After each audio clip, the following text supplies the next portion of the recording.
Premier type, influence de pression par rapport à T et X constantes.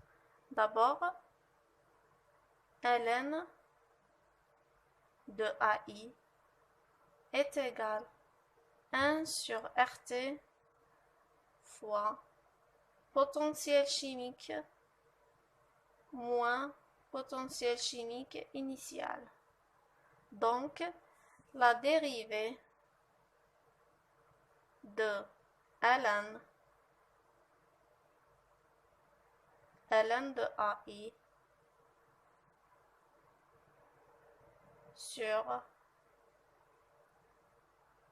la dérivée de potentiel par rapport à T x constante est égale 1 sur RT, c'est constante, fois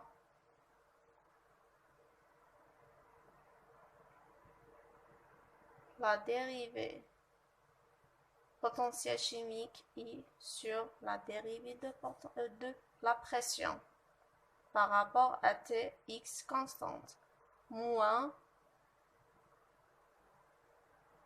potentiel chimique initial sur la dérivée de pression, la même chose, T et x constante. Donc, on trouve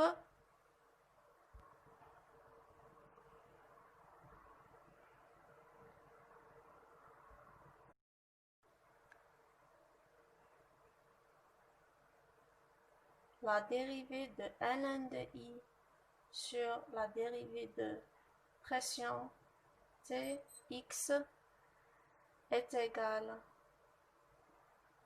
la même chose, RT constante, VI moins VI initial.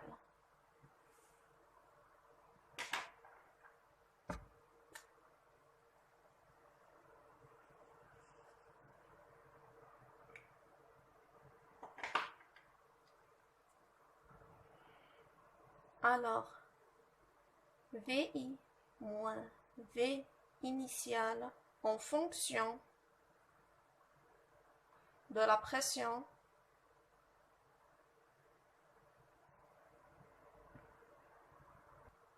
d'abord on fait l'intégration de ln de AI sur ln de AI sur E2.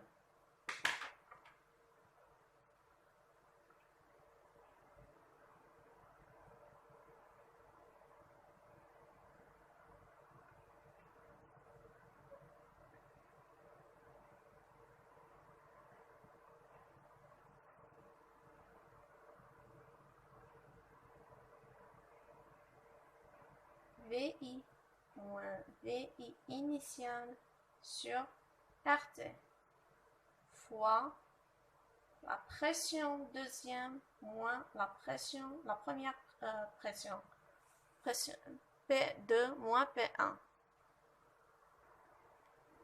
Donc, la dernière chose de l'influence de la pression, on a la composition constante AI est égale YI, c'est coefficient d'activité fois XI.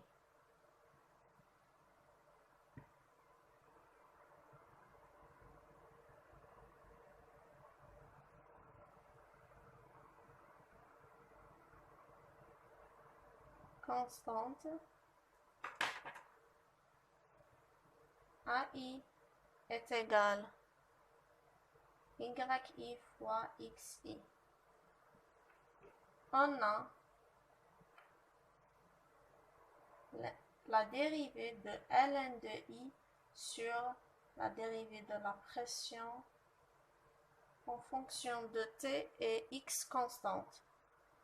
Donc, on trouve la dérivée de ln de X puisque AI est égal à YI fois XI. Donc, la dérivée de ln de XI fois YI sur la dérivée de la pression en fonction T constantes t et x. On trouve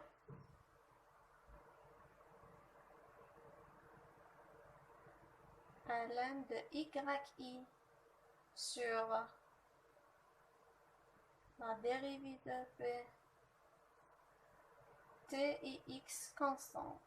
On trouve 1 sur rt fois vi moins vi initial.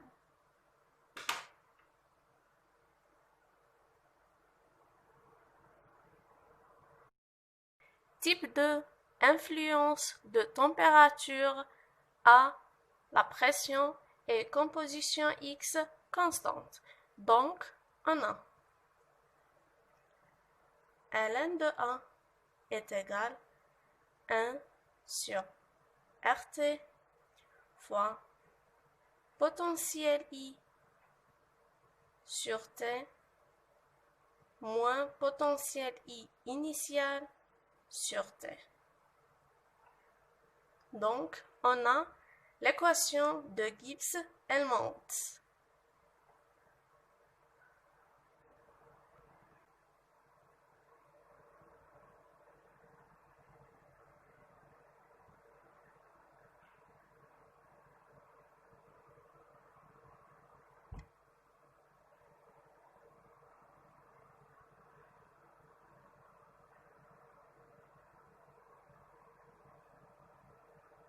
On a la dérivée de ui sur t sur dérivée de t toujours est égal hi sur t au carré.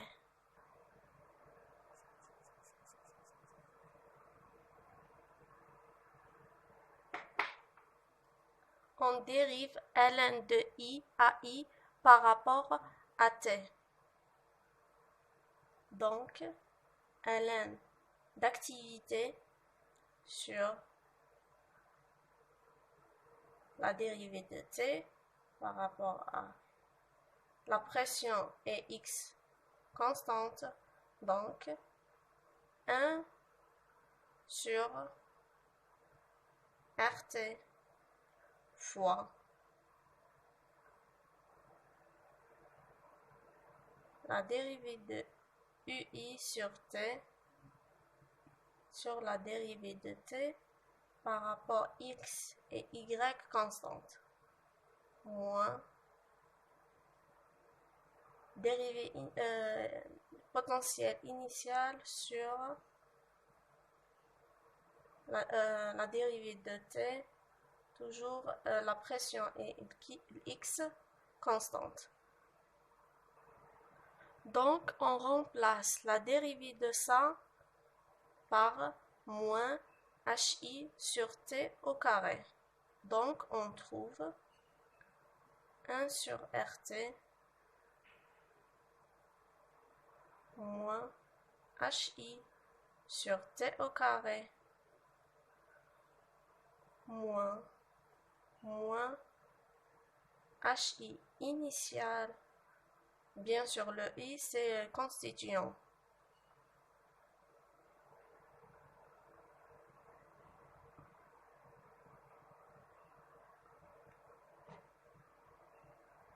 Bon, est égal moins rt fois hi sur t au carré moins hi initial sur t au carré. La dérivée ln de ai par rapport à t, bien sûr le p est x constante, donc on trouve cette équation. Donc, on a la composition constante AI est égale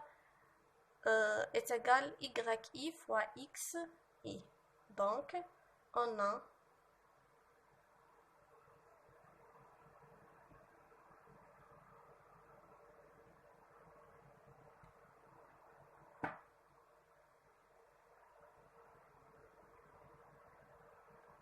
AI est égal YI, coefficient d'activité, fois XI.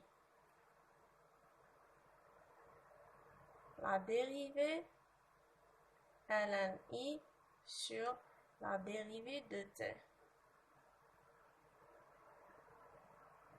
Px. Donc, on a, puisque AI est égal YI fois XI, on remplace AI par YI fois XI. On trouve ln de YI fois XI sur la dérivée de t. Donc, on trouve K sur R, bon, 1 sur T, 2 au carré, moins 1 sur T, 1 au carré.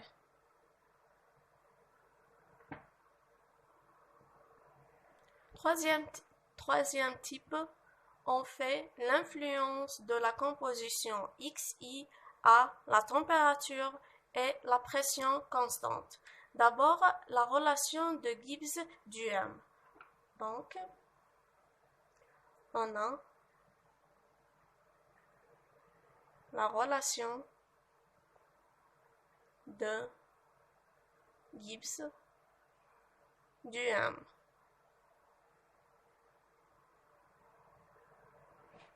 On a x1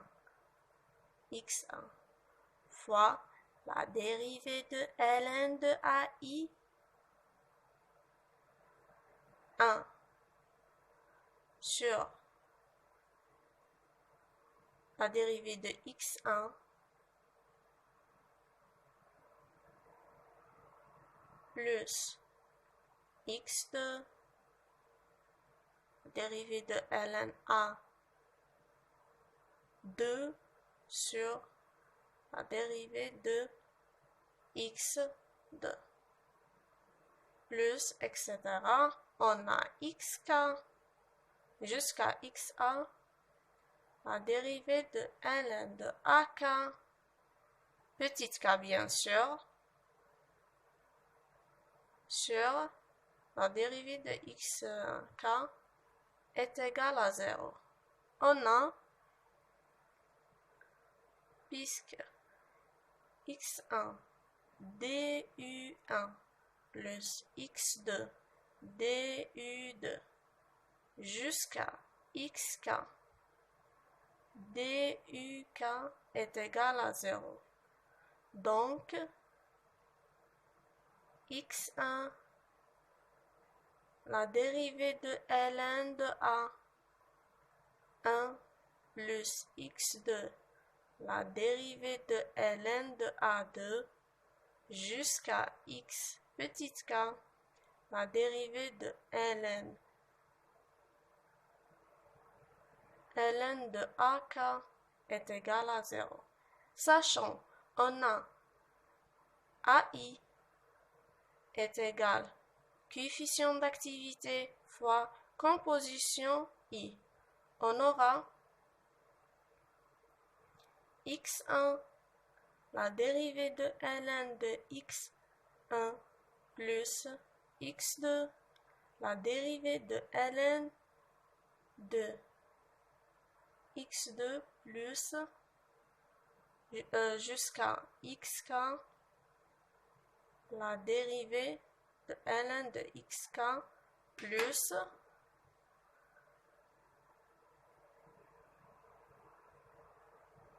par rapport à y. Donc on a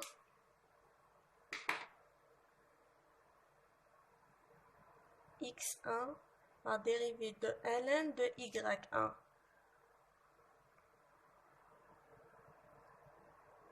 plus x2, la dérivée de ln de y2 jusqu'à xk, dérivée de ln de k. YK.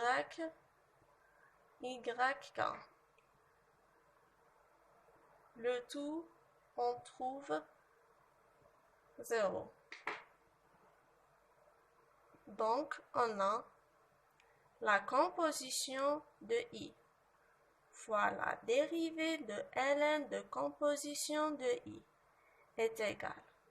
On a composition de I fois la dérivée de xi sur composition de I. Bien sûr, on simplifie, on trouve la dérivée de xi. Donc, la somme de la composition de I est égale, bien sûr, x1 plus x2, etc. jusqu'à x3, toujours 1. Donc, on a dx, puisque la somme des compositions est égale à 1, donc les dérivés de x, la composition de xi, toujours 0. Donc, plus dx2 1 jusqu'à dx3, dx4 est égal à 0. Donc,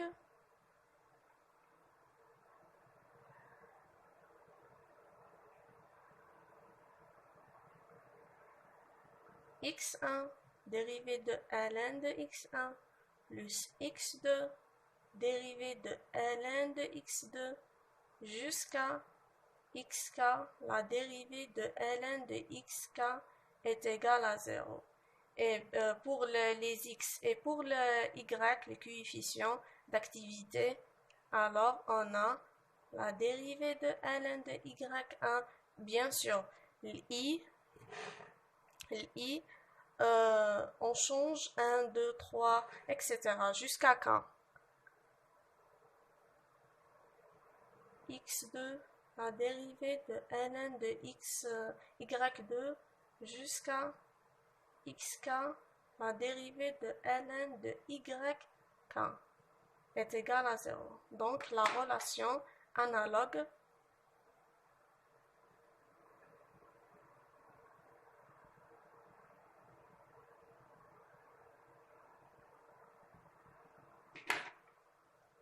on a donc x1, la dérivée de ln de y1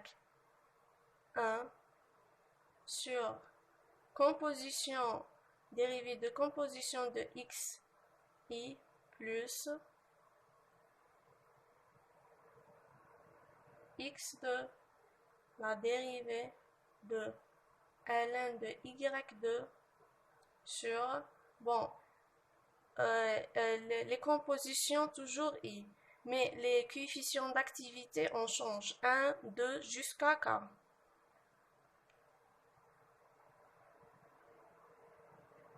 xi jusqu'à xk, dérivée de ln de yk, petite k, sur composition de i est égal toujours k.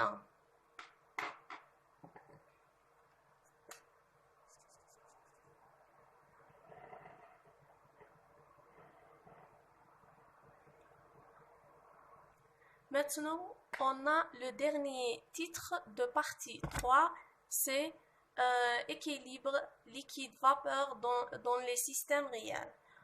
Première condition d'équilibre, لازم نعرفوا comment on dérive la fonction de fi.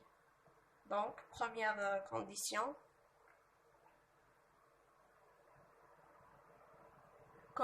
d'équilibre.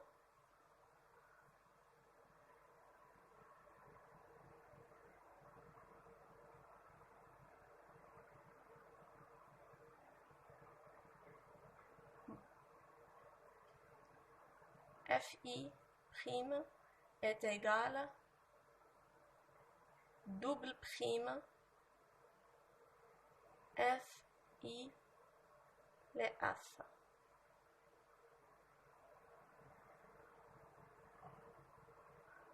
A. Système sous deux phases, liquide réel et vapeur parfait en équilibre. Donc, on a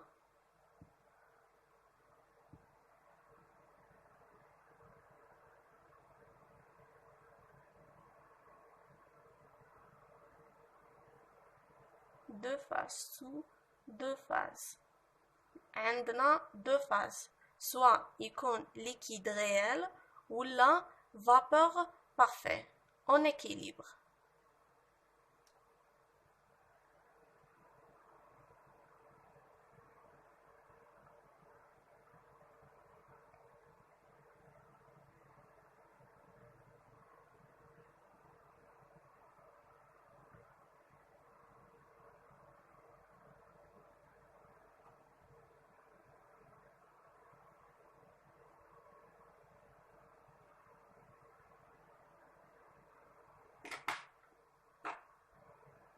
Donc, Fi, fugacité, j'ai trompé, c'est Fi, la dérivée de fugacité prime. Donc, on a Fi, L, c'est liquide, est égal fugacité de la vapeur, est égal l'activité I fois la fugacité I est égal, puisque sachant que AI est égal coefficient de I fois la composition de I, donc on remplace AI par YI fois XI, l'initiale de fugacité. Donc on trouve la pression est égale coefficient fois la pression est égale coefficient d'activité fois la composition fois la pression initiale.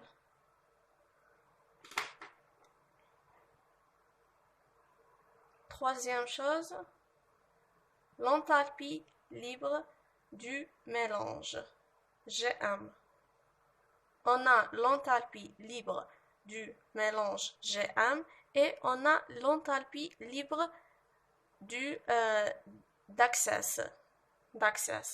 Donc GE, deux phases liquides réelles.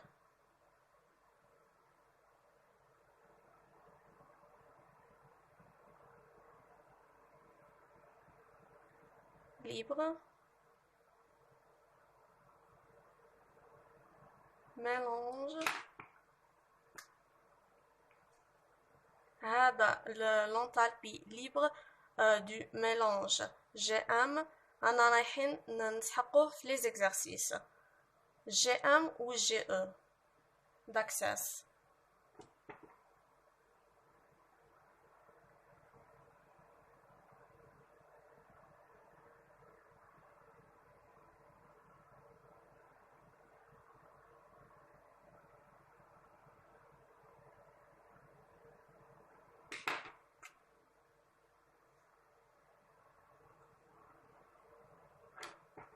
Bien sûr, de phase liquide réelle.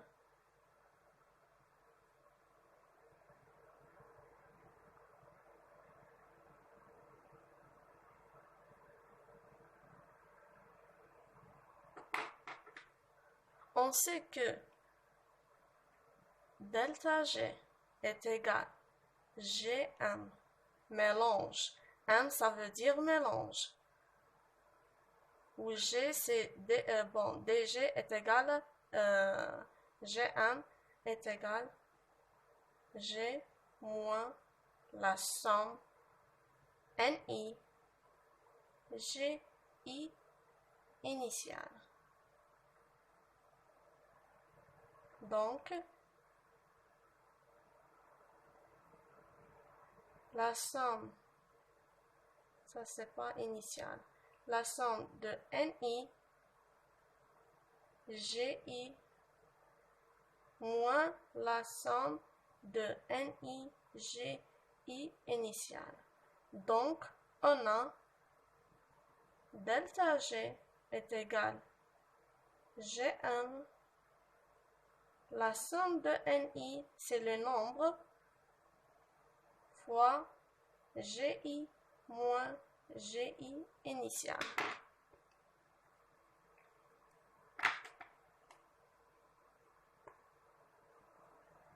De l'équation, on trouvera toujours l'exercice de partie 3 des thermodynamiques des solutions. Donc, sachant que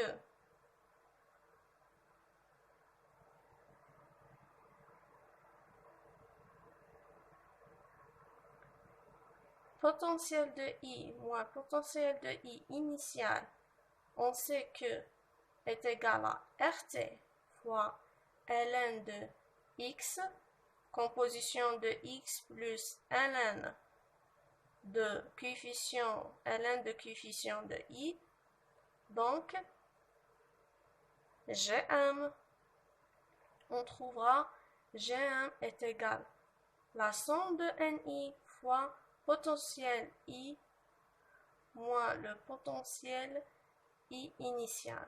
Donc, on remplace ln de x, composition de I, plus ln de coefficient d'activité par les potentiels.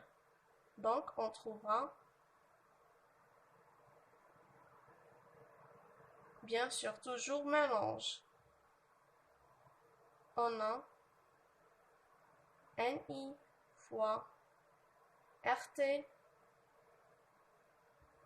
fois ln de composition de I plus ln de coefficient de I.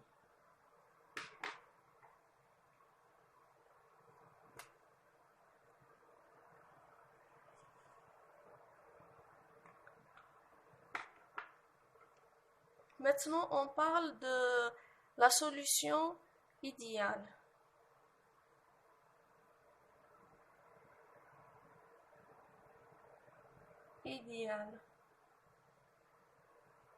Toujours, l'idéal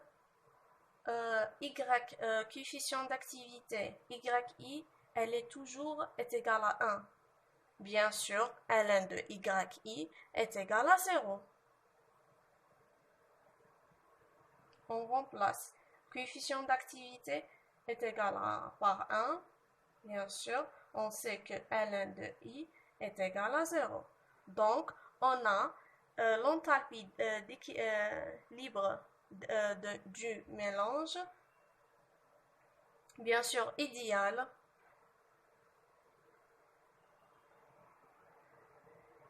on ne mélange pas entre l'enthalpie libre M par l'idéal. Ça c'est réel. Maintenant, on fait Gm idéal.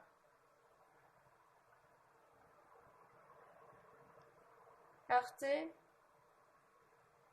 fois,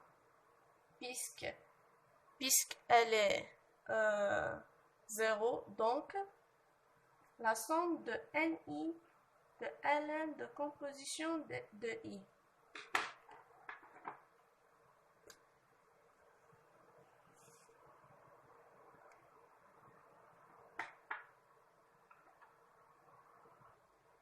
Maintenant, on fait l'enthalpie libre d'accès GE.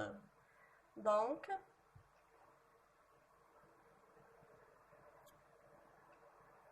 GE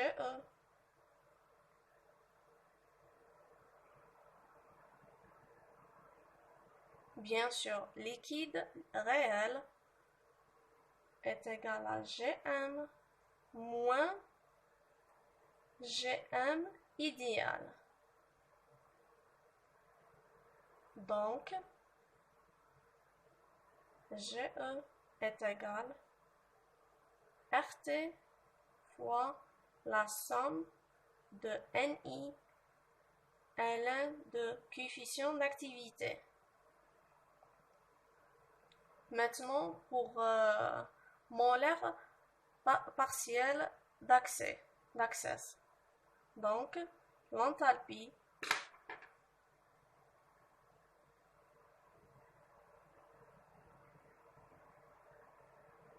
libre molaire partiel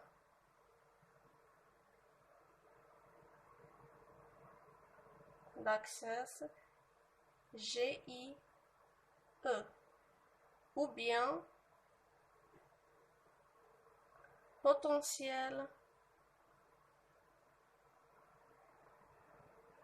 chimique. Ça veut dire UI.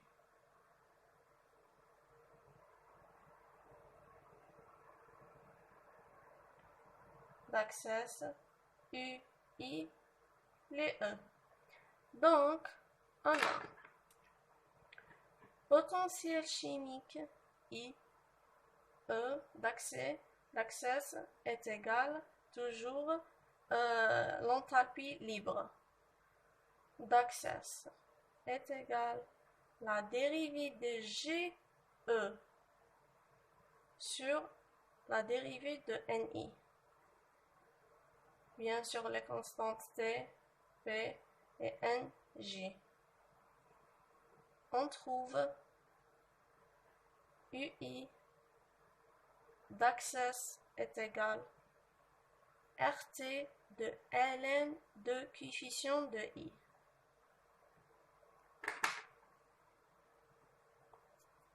Donc,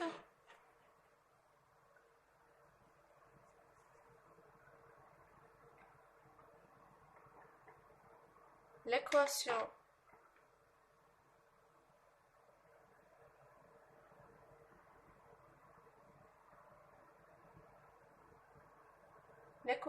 de Margel est GE est égal à fois x1 fois x2. Donc, on a terminé la partie 3 de thermodynamique des solutions.